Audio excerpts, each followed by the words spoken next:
క్రీస్తునందు ప్రియ దేవుని సంగమా, దేవుని పిల్లలు, పరిశుద్ధ గ్రంథంలోంచి 62వ కీర్తనలోని కొన్ని అంశాలు. నా ప్రాణము దేవుని నమ్ముకునే మౌనముగా ఉన్నది, ఆయన వలన నాకు రక్షణ కలుగును. ఆయనే నా ఆశ్రయదుర్గము, ఆయనే నా రక్షణకర్త, ఎత్తైన నా కోట ఆయనే, నేను అంతగా కదిలింపబడను. ఇన్నాళ్ళు మీరు ఒకరిని భయపడుదురు, ఒక ఉరుగుచున్న గోడును పడబో కంచెను ఒకడు పడద్రోయినట్లు మీరు అందరూ ఎన్నాళ్ళు ఒకరిని పడద్రోయి చూచుదురు. ఒక నౌన్నత్యం నుండి వారిని పడద్రోయిటికి వారు ఆలోచించుదురు. అబద్ధములాడటం వారికి సంతోషము, వారు తమ నోటితో శుభవచనం పలుకుచు అంతరంగములు దూషించుదురు. నా ప్రాణమా దేవుని నమ్ముకొని మౌనముగా ఉండము. ఆయన వలన నాకు నిరీక్షణ కలుగుచున్నది. ఆయనే నా ఆశ్రయదుర్గము, నా రక్షణాధారం, నా ఎత్తైన కోట.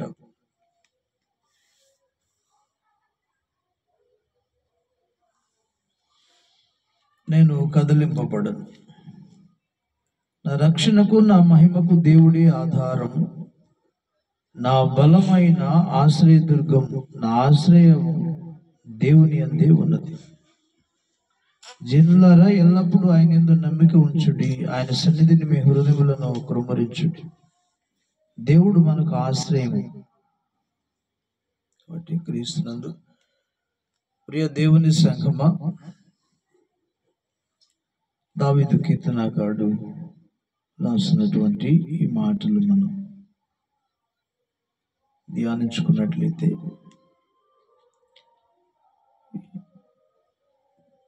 జనం మీదకి జనం లేస్తున్నట్లుగా,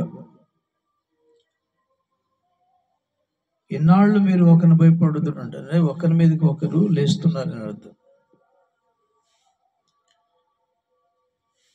కదా.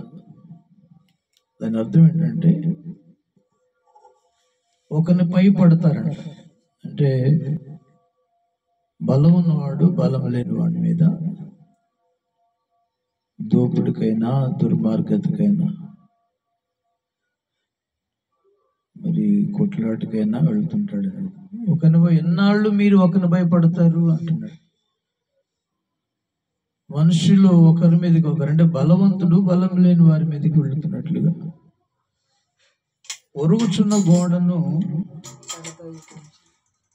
పడబో కంచెను ఒకడు పడద్రోయినట్లు మీరు ఎన్నాళ్ళు ఒకరిని పడద్రోయి చూచుదురు. అంటే ఒకరిని పడగొట్టాలనే ప్రయత్నం అన్ని రకాలుగా. ఆ గోడే ఒరుగుచున్న గోడలాగుందంట, పడబోయే కంచెలాగుందంట. వాటిని పడద్రోసేటట్లుగా మీరు ఎన్నాళ్ళు మనుషులను పడద్రోయి చూస్తున్నారని మాట్లాడుతున్నారు. అవును, ఒకటి ఉన్నతమైన స్థానంలోకి ఎదుగుతున్న కొద్ది, లేకపోతే ఒకటికి బలం లేని పరిస్థితిని బట్టి, ఒకటికి బలం ఉన్న పరిస్థితిని బట్టి వారిని పడగొట్టాలని ప్రయత్నం చేస్తుంటారు. ఒకడు ఉన్నతమైన స్థానంకి ఎదుగుతుంటే వారిని పడద్రోయాలని చూస్తూ ఉంటారు. అసలుకి ఇంకా విషయం ఏంటంటే, వాళ్ళే బలహీనులంట. అంటే పడబోయే కంచె అంట, అది అంట ఒరుగుచున్న గోడంట, రెండోది పడబో కంచె అంట. అవే అంటే దాని అర్థం ఏంటంటే, మనుషులు మనం ఒకరికొకరు ఎలా ఉన్నామంట, ఊపిరి కన్నా అలకనగా ఉన్నామని అర్థం. అల్పులైన వారు వంటి ఊపిరి వల్లే ఉన్నారు. వీళ్ళే అసలు మనుషులే ఊపిరి వంటి వారు, నాసికరంధ్రం ఊపిరి కలిగిన వాడు. ఆ తర్వాత మాయాస్వరూపులు, గనులు అనుకున్న వారు మాయస్వరూపులు, అంటే ఇంతలో ఉండి అంతలో మాయమైనటువంటి వారు అని అర్థం. ప్రియులారా, మాయాస్వరూపులు అంటున్నాడు. వీళ్ళే ఆ ఊపిరి కన్నా అలకనైన వారు, అల్పులైన వారు వంటి ఊపిరి లాంటి వారు. రెండోది గనులు అనుకున్న వారు మాయాస్వరూపులు, ఇంతలో ఉండి అంతలో మాయమైపోయేటువంటి వారు అని అర్థం. త్రాసులు వారందరూ తేలిపోయేటువంటి వారు. ఎలాంటి వారంట? త్రాసులో వారందరూ తేలికైన వారు. ఒట్టి ఊపిరి కన్నా అలకనగా ఉన్నారు అని మాట్లాడుతున్నాడు. కాబట్టి ప్రియమైన, అలాంటి వారి మీద మీరు మీ బలాత్కారములు చూపిస్తున్నారా అని మాట్లాడుతుంది. అంటే ఉరుగుచున్న గోడ పడబోవు కంచె అంటే దాని అర్థం అదేను. మీరు ఒకరి మీదకి ఒకరు ఎందుకు, మనుషులందరూ వట్టి ఊపిరి వంటి వారు కదా, మాయాస్వరూపులు కదా, త్రాసు మీద తేలిపోయేటువంటి వారు కదా, మరి అలకన ఊపిరి కన్నా అలకనగా ఉన్నారు కదా, ఎందుకు మీకు ఇంత అతిశయం అని మాట్లాడుతూ, ఎందుకు మీరు ఒకరి మీదకి ఒకరు పడగొట్టాలని ప్రయత్నం చేస్తున్నారు,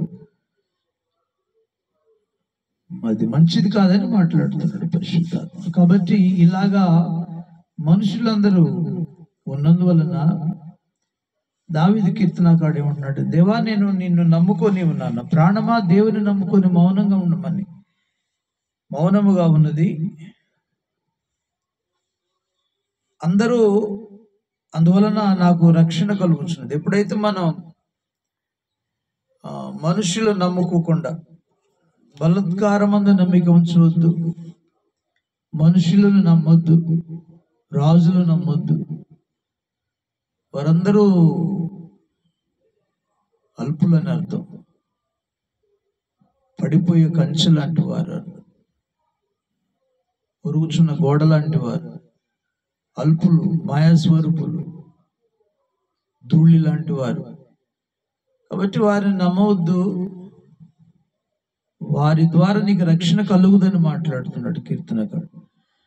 కాబట్టి కీర్తనకారుడు దావీదు గారు అంటున్నాడు, నా ప్రాణము దేవుని నమ్ముకొని మౌనముగా ఉన్నది, అందువలన నాకు రక్షణ కలుగుతున్నది.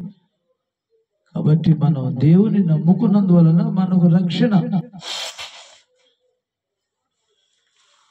మనుషులు నమ్మినందువలన వారు నేను రక్షించలేరని మాట్లాడు. రాజులు నమ్ముకొనవద్దు, వారి వలన కలుగుదు రక్షణ. మనుషులు నమ్మవద్దు, వారు మిమ్మల్ని రక్షించలేరని మాట. కాబట్టి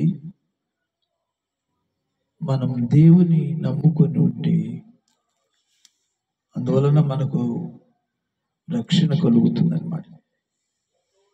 ఆయన ద్వారానే మనకు విమోచన, రక్షణ, క్షమాపణ. యేసుక్రీస్తు ప్రభువారి ద్వారానే సర్వమానవుల యొక్క పాప విమోచన. పాపములు ఎవరు క్షమించలేదు, పాపముల నుంచి రక్షించలేదు, మరణము నుంచి ఎవరు రక్షించలేదు. మరణమును తప్పించుట యెహోవా వశము. 68వ కీర్తన 20వ వచనంలో అంటాడు, పాపములు క్షమించుటకు అధికారము కలిగిన వాడు మనిషి కుమారుడు అని మాట్లాడుతున్నాడు మత్తయి సువార్తలో. పాపములను తీసివేయడానికైనా ప్రత్యక్షమయ్యాడు అని మాట్లాడు. యేసు రక్తం ప్రతి పాపము నుంచి పవిత్రులుగా చేయనని యోహాను పత్రిక 1:7-9 లేఖనాలు సెలవిస్తున్నాయి. కాబట్టి పాపముల నుంచి రక్షించాలంటే ఆయన పరిశుద్ధుడు, మానవాళి కోసం తన ప్రాణాన్ని, రక్తాన్ని ధారపోసినవాడు, మరణించి సమాధి చేయబడి తిరిగి లేచినవాడు, భూలోకములో, పరలోకములో, పాతాళలోకములో అధికారము పొందినవాడు. కాబట్టి నా పాపములు క్షమించడానికి అధికారం కలిగినవాడు, పాపముల నుంచి రక్షించగలిగినవాడు, మరణమును తప్పించగలిగిన, రెండవ మరణమును తప్పించగలిగిన వాడు ప్రభువు యేసు. కాబట్టి ఆయన నమ్ముకుంటే మనకు రక్షణ కలుగుతుంది. అంటే ఆరని అగ్నిగుండం నుంచి తప్పించబడతాం. ఈ నామమునందే రక్షణ, మరి ఏ నామములో రక్షణ లేదు. ఆరని అగ్నిగుండం నుంచి తప్పించగలిగిన వాడు, త్రోయగలిగిన సమర్థుడు, తప్పించగలిగిన వాడు ప్రభువు యేసుక్రీస్తు వారు. పాపములను అలానే ఉంచి నీకు తీర్పు తీర్చి నరకంలో త్రోయగలవాడు. నీ పాపములను ఒప్పుకుంటే, ఆయన ఎత్తుకు వస్తే, నమ్ముకుంటే క్షమించగలిగిన వాడు, రక్షణ పొందితే యేసుక్రీస్తు ప్రభువు. మరణమును జయించిన వాడు కాబట్టి, మరణము నుంచి, రెండవ మరణం నుంచి తప్పించగలిగిన వాడు ప్రభువు యేసుక్రీస్తు.